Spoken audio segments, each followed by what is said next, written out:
बुजुर्ग बैठते थे तो बच्चों को एक अच्छा पाठ पढ़ाते थे, एक अच्छी भावना भरते थे, एक अच्छा विचार, एक अच्छा संस्कार देने का प्रयास करते थे।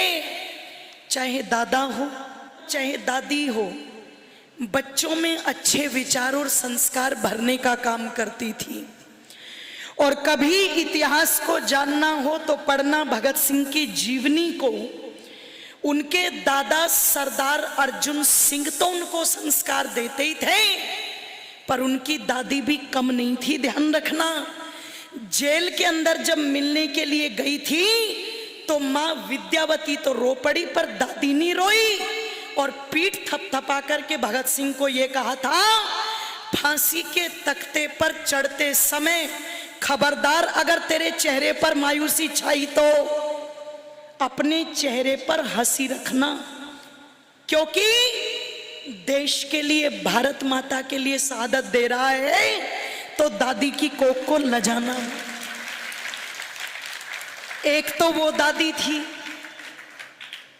और एक आजकल की भी दादियां हैं, बच्चों को पास बैठा लेंगी और कौन सी कहानियां सुनाएंगी, भूत प्रेत की, है ना, भूत प्रेत की, डराने का काम करती है, कायर भीरू बनाने का काम करती है। इसलिए बच्चों की हालत क्या हो गई। एक छोटा सा बच्चा गली में रो रहा है, किसी ने कहा रो क्यों रहा है तू, नाम क्या है तेरा? इसने कहा शेर सिंह। नाम क्या है और कर क्या रहा है? रो रहा है। नाम क्या है तेरा? बोले शेर सिंह। पिताजी का नाम शमशेर सिंह, दादा का नाम दिलेर सिंह। अरे बोले रो क्यों रहा है? कि ये कुत्ते का पिल्ला भौंक रहा है मेरी तरफ इसलिए रो रहा हूं। बताओ, जिनके नाम ही शेर सिंह हैं और वो कुत्तों के पिल्लों से डर करके रो रहे हैं, तो आप स्थिति को समझ सकते हो। ये कायरता बच्चों के अंदर कहां से आ गई? ये कायरता इसलिए आ गई क्योंकि घर के लोगों ने वीरता के संस्कार देने बोल दो जरा बंद कर दिए। बच्चों को वीरों की कहानियां सुनानी बंद कर दी, उनको कायर और कमजोर बना दिया। और वही कायर कमजोर जब बन जाते हैं तो वो शेरों के बच्चों के दांत नहीं गिनते, वो तो कुत्तों के पिल्लों से भी डर करके घर में घुस जाते हैं। नहीं तो भारत तो वो देश है जहां पर शकुंतला ने अपने बेटे भरत को ऐसे विचार और संस्कार दिए थे कि उसका बेटा शेरों के बच्चों के पकड़ पकड़ करके क्या गिनता था? जोर से बोलो, दांत गिनता था, दांत गिनता था। 14 वर्ष की उम्र में सिंगड़ के किले को फतेह करवा दिया था माता जीजाबाई ने छत्रपति शिवाजी से। 13 वर्ष की आयु में वीर हकीकत राय ने सियालकोट के अंदर अपनी गर्दन कटवा दी थी, लेकिन यज्ञोपवीत और चोटी को उतारना स्वीकार बोल दो जरा नहीं किया था। ये तो ऐसे बच्चों का देश था क्योंकि उनको वीरता की बातें बताई जाती थी। माता पिता वही संस्कार वही विचार देने का काम करते थे।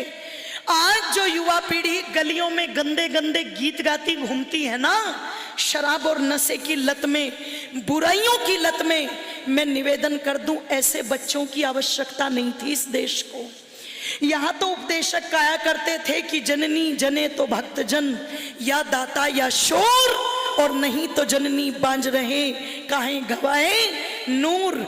या तो कोई देशभक्त पैदा कर दे या धर्म भक्त पैदा कर दे, फालतू के कूड़े कचरे की इस देश को कोई भी आवश्यकता, जोर से बोलो, नहीं है। इसलिए जननी जना करती थी तो कैसे लालों को जना करती थी? उत्तर प्रदेश बरेली से आगे चलकर के शाहजहांपुर नाम का एक कस्बा आता है और उस कस्बे के अंदर एक हट्टा कट्टा नौजवान इश्क आस्की की गजलें गाया करता घूमता था। पर कहते हैं स्वामी सोमदेव जी के संपर्क में आया, और जब आर्य समाज के सन्यासी स्वामी सोमदेव जी के संपर्क में आया, ढोंगी के संपर्क में नहीं, क्योंकि ढोंगी तो अपने जैसा बना देते हैं, पाखंडी तो अपने जैसा बना देते हैं। अगर कोई ढोंगी पाखंडी होगा तो युवाओं को चिलम्पी नहीं सिखा देगा, भांग पीनी सिखा देगा, है ना। पर आर्य समाज के सन्यासियों का इतिहास रहा है, उन्होंने वीरों की मंडलियों को तैयार किया है। इसलिए गुरुकुल कांगड़ी का इतिहास कभी पढ़ करके देखिएगा आप। एक बार अंग्रेज अफसरों ने आकर के गुरुकुल में धरपकड़ की और स्वामी श्रद्धानंद से कहा, हम आपको अरेस्ट करने आए हैं। स्वामी श्रद्धानंद ने कहा, मेरा अपराध क्या है? बोले, हमने सुना है आपके गुरुकुल में बम बनाए जाते हैं, और अगर ये खबर पक्की निकली तो हम आपको अरेस्ट करके ले जाएंगे। स्वामी श्रद्धानंद ने कहा, कोई दिक्कत नहीं है, चलो। कौन थे स्वामी श्रद्धानंद? ये चित्र देख लेना, ये थे स्वामी श्रद्धानंद। उन्होंने कहा, कोई दिक्कत नहीं है, अगर तुम्हें किसी ने सूचना दी है कि गुरुकुल कांगड़ी में बम बनाए जाते हैं तो सूचना झूठी नहीं है, बिल्कुल सच्ची सूचना है, बम तो बनाए जाते हैं।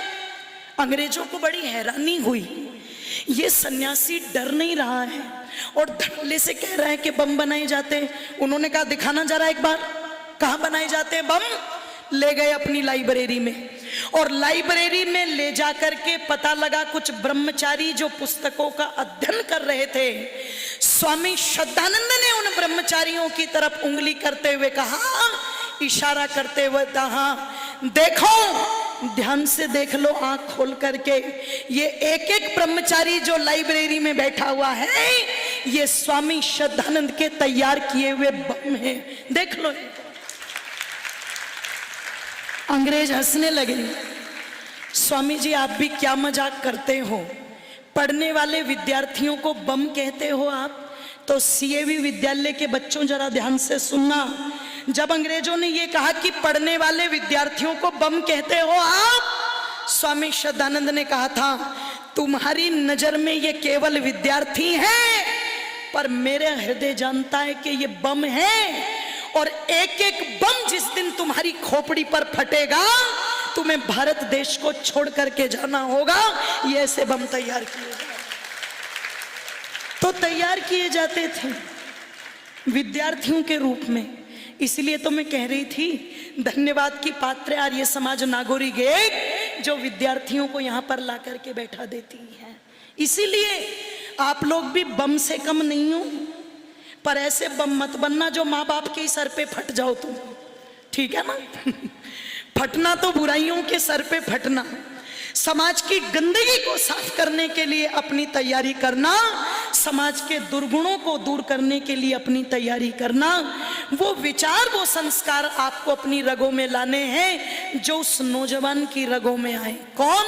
शाहजहांपुर की गलियों का नौजवान इश्क आशिकी की गजलें गाता घूमता था, पर स्वामी सोमदेव जी के संपर्क में जब आया, आर्य समाज के सन्यासी के संपर्क में जब आया, को कहा तो इश्क आशिकी की गजलें गाता था, और कहा तुरंत उसकी लेखनी बदल गई, जीवन बदल गया, और क्या लिखना शुरू कर दिया, वक्त आने दे बता देंगे तुझे ए आसमां, हम अभी से क्या बताएं क्या हमारे दिल में है, और सरफरोशी की तमन्ना अब हमारे दिल में है, और देखना है जोर कितना बाजुए कातिल में है।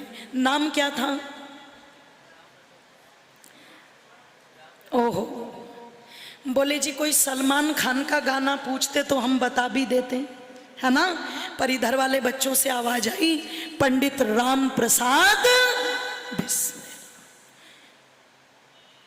रहे रवे राहे मोहब्बत रहे ना जाना राह में, अब तेरी हिम्मत के चर्चे गैर की महफिल में है, और सरफरोशी की तमन्ना अब हमारे दिल में। ये जज्बा उस नौजवान के अंदर आया उन्हीं विचारों से, उन्हीं संस्कारों से, जिसमें स्वामी सोमदेव जी का योगदान तो था ही, पर बिस्मिल की माता जी का भी योगदान कम नहीं था। और कितना बड़ा योगदान रहा होगा कि जेल में मिलने के लिए आई, और जब मिलने के लिए आई तो बिस्मिल की आंखों में आंसू आ गए। उन आंसुओं को देख करके माँ ने कहा था, बेटे डर लग रहा है क्या? अगर डर लग रहा है तो अंग्रेजों के पैर पकड़ ले। बिस्मिल गुस्से में भर करके कहते, माँ तू ये कैसी बातें कर रही है? मैं इसलिए नहीं डर रहा हूं कि फांसी के तख्ते पर चढ़ूंगा, अपितु मैं तो इसलिए डर रहा हूं कि भारत माँ की सेवा तो कर दी, पर तेरी सेवा नहीं कर पाया। और कुछ लिख करके तुझे देना चाहता हूं। क्या? कि गोरखपुर की जेल में बैठा, कि गोरखपुर की जेल में बैठा, लिख रामा को परवाना, देश धर्म का दीवाना। गोरखपुर की जेल में बैठा, लिख रामा को परवाना, देश धर्म का दीवाना, देश धर्म का दीवाना। गोरखपुर की जेल में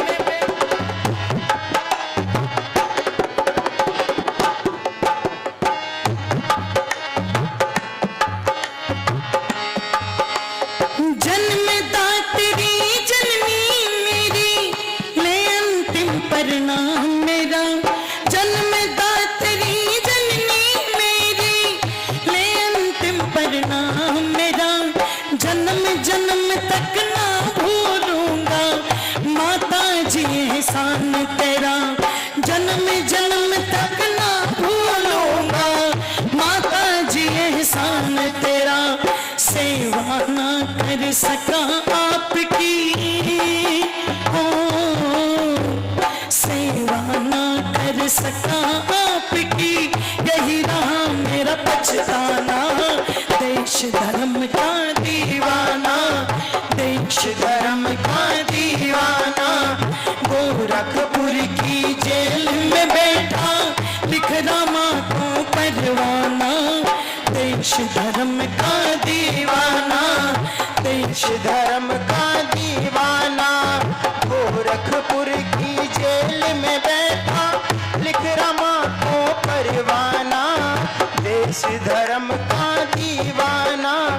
गोरखपुर की मेरी मौत का माता जी जब तुम्हें संदेश सुनाए, सुन करके तेरी आंखों में कहीं आंसू ना आ जाए।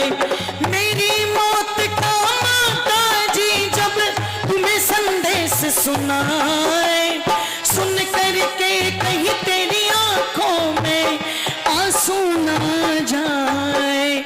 वतन पे मरने वालों की माँ को नहीं चाहिए पछताना, देश धर्म का दीवाना। गोरखपुर की जेल में बैठा, लिख रामा को परवाना, देश धर्म का दीवाना। गोरखपुर की जेल में बैठा, लिख रामा को परवाना, देश धर्म का दीवाना। गोरखपुर की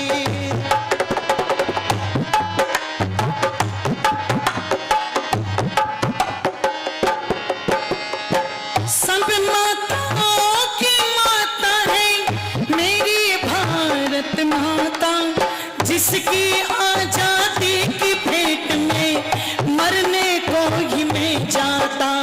सब माताओं की माता है मेरी भारत माता, जिसकी आजादी की भेंट में मरने को ही मैं जाता। जिसको प्यार नहीं देश से, उसका अच्छा मर जाना, देश धर्म का दीवाना। गोरखपुर की जेल में बैठा, लिख रामा को परवाना, देश धर्म का दीवाना। गोरखपुर की जेल में बैठा, लिख रामा को परवाना, देश धर्म का दीवाना। गोरखपुर की जेल में बैठा, लिख रामा को परवाना, देश धर्म का दीवाना।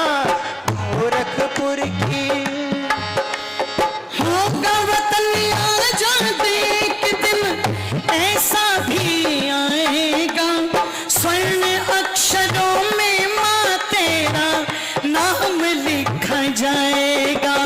होगा वतन आजाद एक दिन, ऐसा भी आएगा। स्वर्ण अक्षरों में माँ तेरा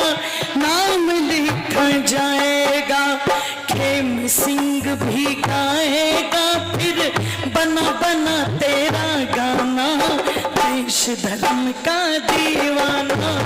गोरखपुर की जेल में बैठा लिख रहा को परवाना, देश धर्म का दीवाना। गोरखपुर की जेल में बैठा लिख रहा को परवाना, देश धर्म का दीवाना। गोरखपुर की जेल में बैठा लिख रहा को परवाना।